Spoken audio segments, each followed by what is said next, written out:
ಒಡವೆ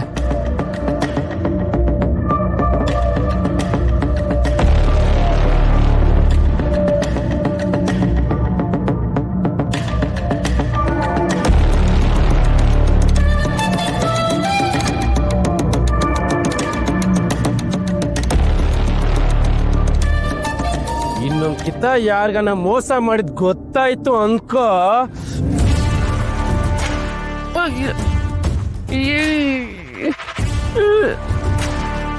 ಸಾಯಿಸ್ಬಿಡ್ತೀನಿ. ಇಲ್ಲ ಕಣಣ್ಣ, ನಮ್ಮ ತಾಯಿ ಸತ್ವಾಗ್ಲು ಯಾರಿಗೂ ಮೋಸ ಮಾಡಕ್ಕಿಲ್ಲ.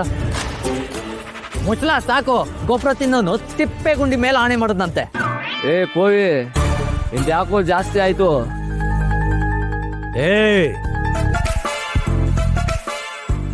ಅಣ್ಣ, ಎಣ್ಣೆ ಹೊಡೆದಿದ್ ನನ್ ಕಾಸಲ್ಲೇ ಗೊತ್ತಾ? ಅಪ್ಪಣೆ ಬಂದ್ಬಿಡು, ನಾನೇನಾದ್ರು ಹೇಳುದು ನಾವು ಕೊಡ್ಸು ಅಂತ.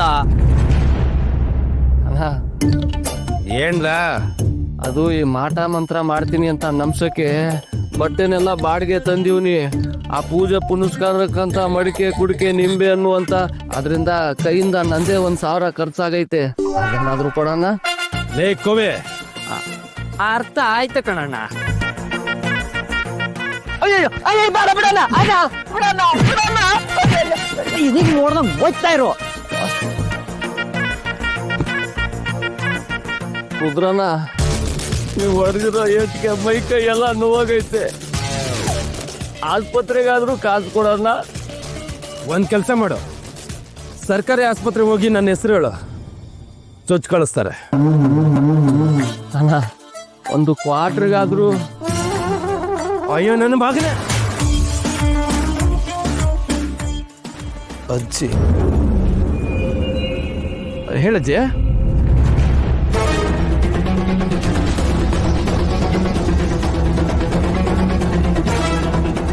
ಈಗಲೇ ಬಂದೆ ಅಜ್ಜಿ. ಲೆಕ್ಕೋವೆ, ಬಿರ್ಗುಂಡಿ ಹೇಳ್ಕೊಂಬರಲ್ಲ ಅವನ. ಎಲ್ಗಣ್ಣ? ನಮ್ಮ ಮಟ್ಟಿಗೆ. ಯಾಕಣ್ಣ? ಹಬ್ಬದೂಟ ಮಾಡಿವಿ, ಉಂಡ್ಕೊಂಡು ಹೋಗು ಅಂತೆ. ಅಯ್ಯಯ್ಯ ನೋಡಕ್ಕಣ್ಣ, ಈಗ ನೀವು ಕೊಟ್ಟಿದ್ದೆ ಹೊಟ್ಟೆ ತುಂಬೈತೆ, ನಾನು ಎಲ್ಗೂ ಬರಕಿಲ್ಲ. ನಮ್ಮ ಅವನ್ ತವ ಕರ್ಕೊಂಡು ಹೋಯ್ತಾವಿನಿ, ಬಾಯಿ ಮುಚ್ಕೊಂಡ್ ಬಾಲ. ಅಣ್ಣ, ನಿನ್ ತಮ್ಮಯ್ಯ ಕಾಲಿಗೆ ಬಿದ್ಬಿಡ್ತೀನಿ, ಬೇಕಾದ್ರೆ ನೀನೇ 2 ಏಟ್ ಹೊಡೆದ್ಬಿಡು. ಆದ್ರೆ ಅವನ್ ತಾವ ಮಾತ್ರ ಬೇಡ ಕಣ್ಣ.